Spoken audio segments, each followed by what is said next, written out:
Bakit iniwan mo ako, Nay? Bakit mo ako iniwan? Nakadado na ako. Walang silbi pala ang paghihirap ko. Tapos di mo ako nakita na may ganun. Mulan! Mahal na mahal kita, Noy. Mahal na mahal. Alam ko, paghihirap mo sa ibang bansa, Nay. Sa 20 years mo sa ibang bansa, natagumpay ko ang pag-aaral ko na dahil sa'yo, pinaghirapan mo.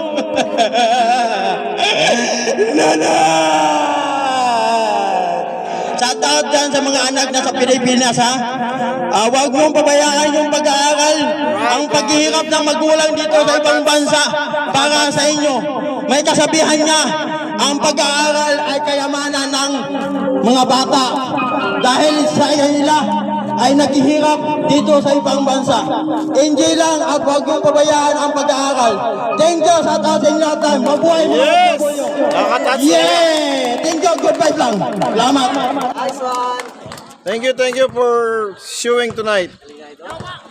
Ang galing na, idol. Awa na ito. Bye-bye dito. Awa yan.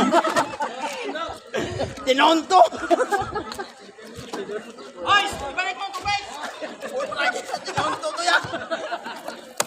Bigat to. O pakondo.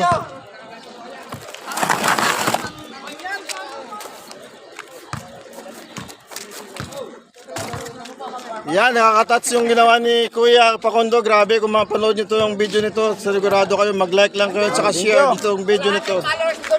Yes, tama. I-follow nyo ng kanyang subscribe, YouTube, sa Facebook page.